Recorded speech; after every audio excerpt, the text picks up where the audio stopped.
É o Shema. Shema é uma oração que os judeus fazem sempre. Pode ler o 4 e o 5, que é o Shema. Capítulo 6, Deuteronômio, 4 e 5. Quem vai ler? Shema, ouve, ó Israel, Yahvé, o nosso Senhor, é o único Deus. Amarás o Senhor teu Deus com todo o coração, com toda a tua alma e com todas as tuas forças. Quer dizer, você totalmente seja ligado a Deus. 1 Tessalonicenses 5, 23 fala da mesma coisa. Vamos ler aí.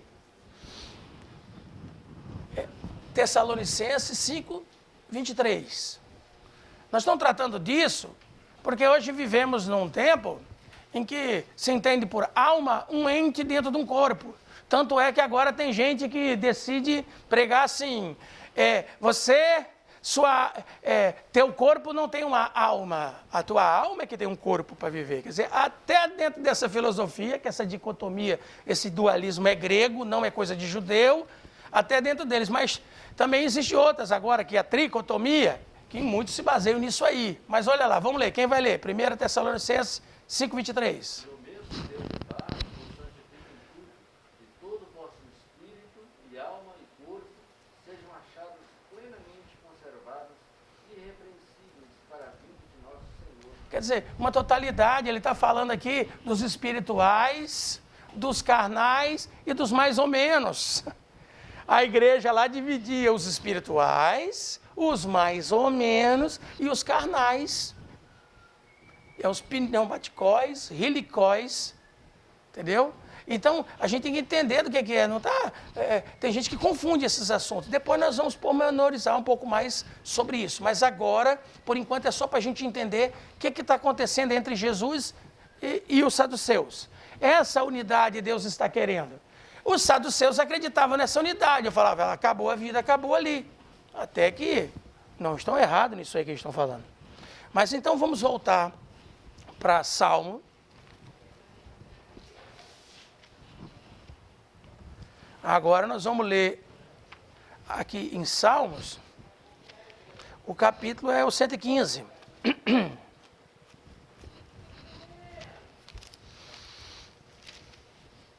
Versículo 17. 115 e 17. Quem achar pode ler. Deve ler. 117. Os mortos não louvam ao Senhor, nem os que obedecem ao silêncio. Isso aí. Então, quer dizer, a gente só tem atividade diante de Deus enquanto nós estamos vivos. E isso tem que ser bem entendido, bem compreendido. Verso 5 do capítulo 6 também de Salmos.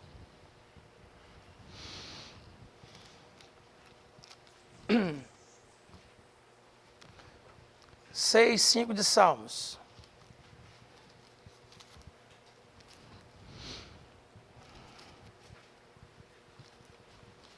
Quem vai ler? 5. Capítulo 6, verso 5. Porque na morte não há lembrança de ti, no sepulcro quem louvará? Isso aí. Na sepultura quem louva, na sepultura quem adora. Então, por isso que é importante a vida. É por isso a importância da ressurreição. No Provérbios 9, verso 18, vamos ler isso aí. 9, 18 de Provérbios. Nós estamos tratando da visão bíblica do Antigo Testamento a respeito da morte. 18.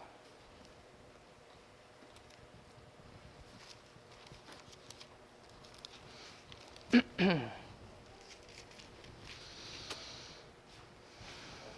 que ali estão os mortos, e os seus convidados estão nos profundezas do inferno. Está falando das pessoas, porque provérbio eu tirei do contexto que ele está ali, mas eu quis só apresentar a morte. Olha Isaías 38. Sombras, né? No lugar de mortos, né? Sombra, escuridão. Aí você vai entendendo a linguagem que a Bíblia vai usar. O vale da sombra da morte, é sombra, morte. você vai ver os que estão nas trevas estão como mortos. O que está na luz está redivivo, está em vida. Essas situações assim que vão sendo aplicadas na Bíblia Sagrada. Nem todas as coisas são explicadas de imediato na Escritura Sagrada. Até Jesus teve uma conversa dessa com os discípulos e disse, olha, eu tenho muito que falar para vocês. Mas se eu for falar tudo que eu tenho para falar, vocês não vão suportar. Então, muitas coisas foram colocadas pontualmente na Escritura Sagrada para a gente entender que processo é esse, o que está se passando. Provérbios 9:18. Nós já lemos esse, né? Já, Isaías 38. Isaías 38, 18, 19? É isso mesmo. Porque não pode louvar-te a sepultura, nem a morte glorificar, nem a morte glorificar. Nem esperarão em tua verdade o que descem a cova. Os vivos, estes te louvarão, como eu hoje o faço. O Pai aos filhos fará notório a tua verdade. Então veja bem, o que está sendo falado aqui agora é o seguinte, é o que a gente tem que fazer agora. Não tem nada para a gente fazer depois. A vida cristã, o entendimento da palavra de Deus, da verdade, é agora, nesse momento da nossa vida. Porque na morte não há mais condição de. Não há possibilidade de. Então, esses moços estão perguntando para Jesus, olha, na morte não tem possibilidade nenhuma. Como é que é esse negócio de ressurreição? Como pode ser isso? Como essas nossas regras da convivência e da cultura e da lei e da fé vão permanecer? Aí Jesus vai dizer, olha, tem sim ressurreição e na ressurreição os que ressuscitarem para a vida serão como os anjos. Não se casam e nem se dá em casamento. Então, para um saduceu que ouve aquilo, um duplo significado para eles. Eles não acreditam em ressurreição, ele diz que tem ressurreição. E ele diz agora, eles também não acreditam em anjo, e ele diz que vamos ser semelhantes aos anjos. Então, é extremamente importante a gente entender esse processo, essa conversa deles com Jesus é de extrema importância para eles também.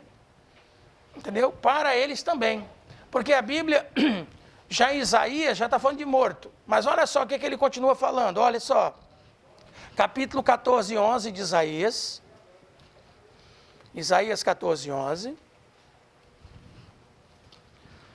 Vai anotando aí esses versos que é extremamente importante para alguns assuntos, quando a gente vai fazer alguma análise da palavra.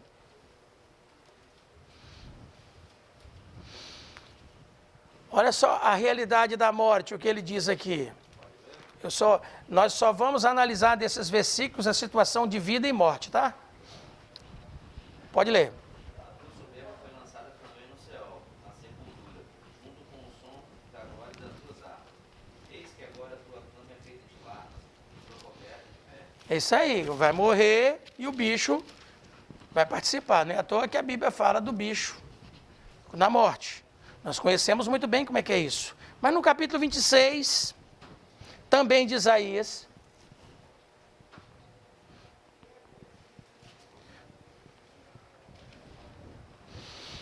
ele está falando agora dos que fazem obras más. Olha o que ele diz. Pode ler o 13 e 14. O principal é o 14, mas pode ler o 13 e o 14.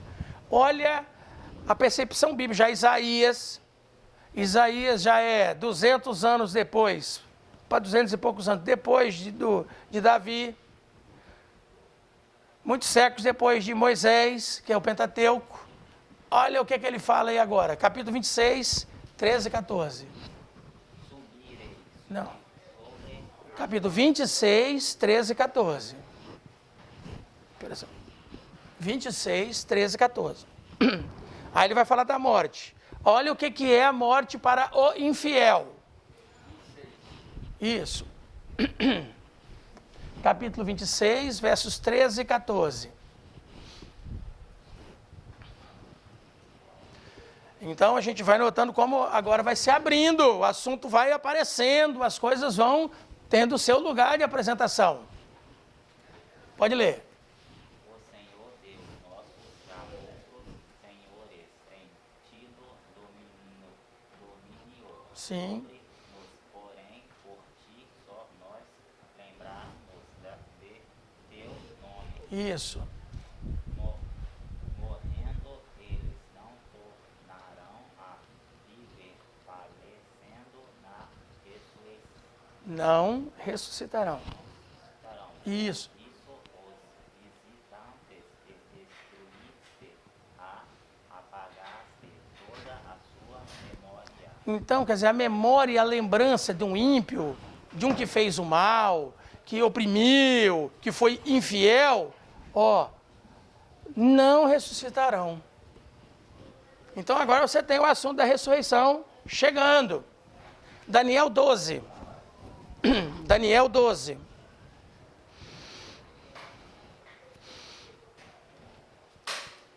Profeta Daniel.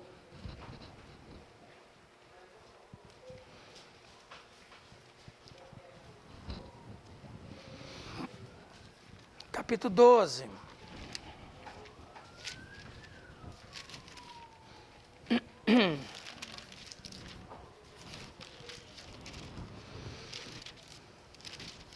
Já deve ser os primeiros versículos. É isso mesmo. 1 e 2. Daniel 12, 1 e 2. Neste tempo, levantar-se-á Miguel, o grande príncipe, que se conservava junto dos filhos do teu povo. Será um tempo de tal angústia, qual jamais terá havido até aquele tempo, desde que as nações existem. Mas, nesse tempo, o povo escapará, isto é, todos os que encontrarem escritos no livro. E muitos dos que dormem no solo poeirento acordarão, uns para a vida eterna e outros para o opróbrio, para o horror eterno. Então haverá um dia de juízo na história da humanidade. Haverá um dia de juízo. Nessa resposta que Jesus está dando para esses saduceus, está implícito aí o capítulo 5 de João. Vamos lá, Evangelho de João, capítulo 5. João.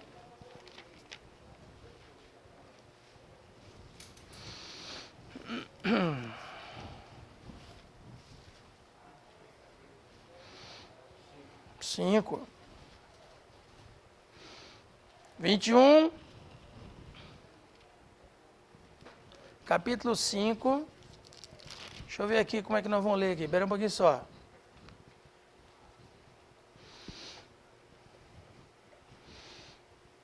Vamos ler até o 29. Quem vai ler, já lê esses versos todinho.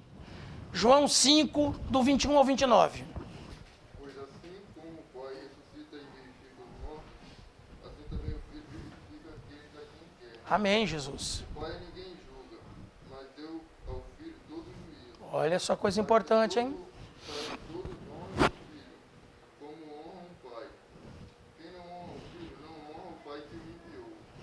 Em verdade vos digo, que quem ouve a palavra e crê naquele que me enviou, tem a vida eterna e não entrará em condenação, mas passou da morte para a vida. Esse aqui é um decreto. Vocês estão entendendo por que Jesus está tratando do assunto, igual a gente vai acabar de ler aqui, na conversa dele com os saduceus? Quem crê na palavra dele não entra em condenação e passa da morte para a vida. Não é à toa que lá com a morte do amigo Lázaro, ele diz, Lázaro dorme. E nós sabemos que Lázaro morreu. Quando chega lá já tem 4 dias de enterrado. Mas para Jesus dorme. Eu vou do fim para o começo. A morte não desfaz, nem elimina o relacionamento que teve Deus com o homem e o homem com Deus. Para Deus, aquele que andou com ele, guardou os seus mandamentos, seus critérios, sua vontade, seu amor e seu querer e aceitou seu filho, estão vivos. Mesmo que a morte já os levou para a sepultura. Aí nós vamos entender por que Jesus vai falar daqui a pouquinho que vai responder para os saduceus. Mas continua, Patrick, faz favor. Em verdade vos digo, que vem a hora, e já chegou, em que os mortos ouvirão a voz do Filho de Deus, e os que a ouvirem viverão. Aleluia! Assim como o Pai tem a vida em si mesmo, assim também autoridade para julgar, porque é o Filho do Homem. Não vos maravilheis disso, pois vem a hora em que todos os que estão nos sepulcros ouvirão a sua voz e sairão. Os que fizeram o bem sairão para a ressuscitação da vida, e os que praticaram o mal para a ressurreição da condenação. Viu como é que ficou estabelecido? É a mesma coisa que está em Daniel 12. Uns para a vida eterna, vai depender, igual está no Apocalipse. Os que têm seu nome escrito no livro da vida do Cordeiro vão permanecer. Os que não têm o seu nome no livro da vida do Cordeiro, e aí é uma análise automática. Se não tem o nome escrito no livro da vida do Cordeiro, entendeu? Tem nas suas mãos a marca da besta, o número da besta, não o sinal do Deus vivo.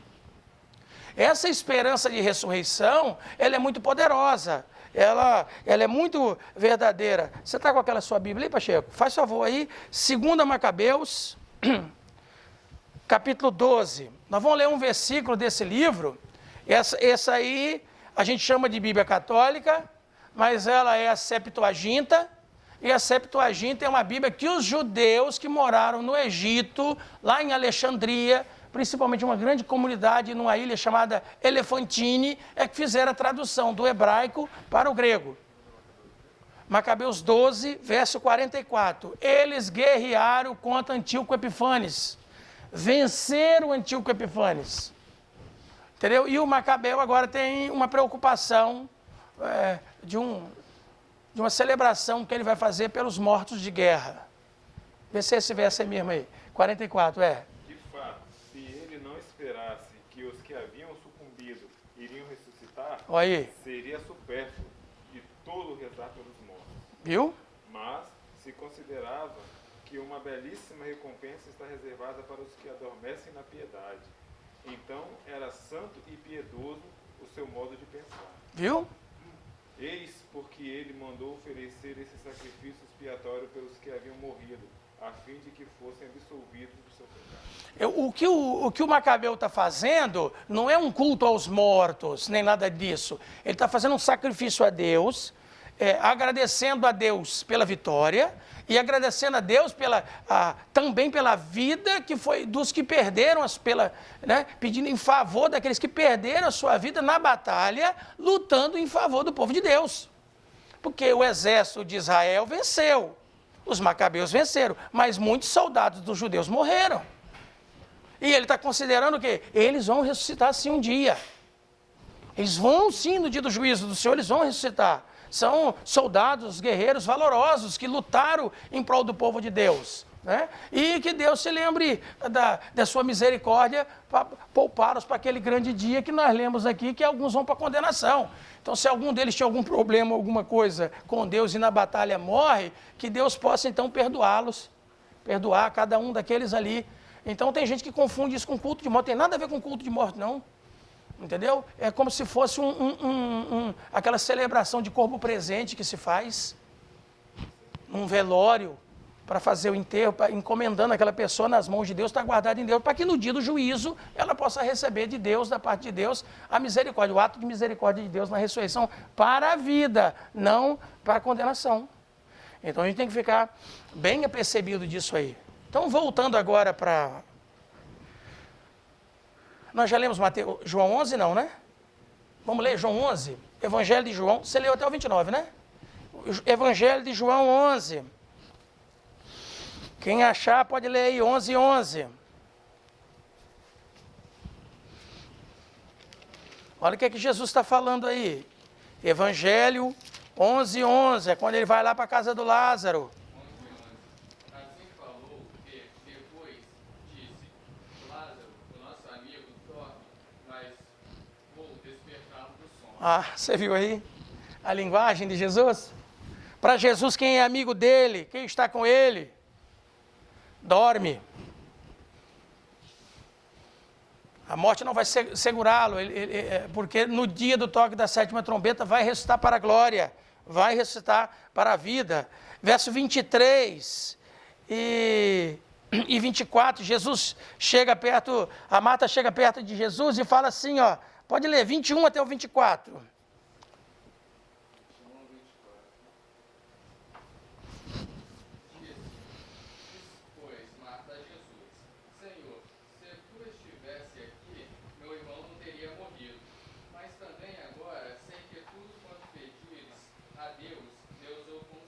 Aí o que é que disse o 23? Jesus. Disse-lhe Jesus, teu irmão há de ressuscitar. Olha a resposta de Marta, essa resposta é importantíssima para a nossa fé. Olha o que ela fala para Jesus, 24. Disse-lhe Marta, eu sei que há de ressuscitar na ressurreição do último dia. Ah, sim, aí Jesus então vai explicar para ela o que vai acontecer. E há da parte de Jesus uma pergunta tremenda, que não é só a Marta que tem que responder, nós também. Vamos ler? 25, 26. Disse-lhe Jesus, eu sou a ressurreição e a vida. Quem crê em mim, ainda que esteja morto, viverá. Aleluia, Senhor. E todo aquele que vive e crê em mim, nunca morrerá. Glória a Deus. Feito isto, E o que ela respondeu no 27? disse-lhe ela, sim, Senhor, creio que tu és o Cristo, o Filho de Deus, que havia de vir ao mundo. Amém. Então, veja bem, ela acredita, tu és o Cristo, eu acredito que meu irmão pode ressuscitar, eu acredito que o Senhor pode ressuscitar os mortos. Então, aconteceu. A reação da parte de Deus e da parte de Jesus para a fé daquela moça. Aqui no 1 João, 1 João 3,14.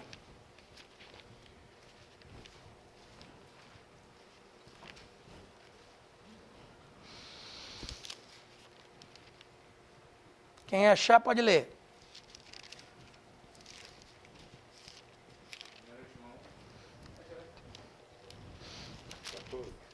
Nós sabemos que passamos da morte para a vida. Amém. Que amamos os irmãos. Aquele que não ama permanece na morte. Ah, então, a passar para a vida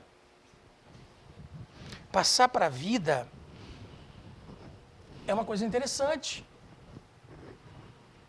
Nós passamos da morte para a vida porque amamos uns aos outros. Olha, gente, deixar de amar o irmão, de ter esse sentimento verdadeiro e sincero é um perigo, porque a gente pode continuar na morte, achando que está vivo, transformando-se em verdadeiros zumbis. Você quer ver o que é zumbi de verdade? Não é aquele dos filmes dos desenhos animados, é um filme muito feio, por sinal. Mas é isso aí, ó, deixar de amar. Isso é um perigo muito grande. Aí quando Paulo escreve aos Efésios, olha o que é que ele fala em Efésios capítulo 2, verso 1. Efésios 2, 1.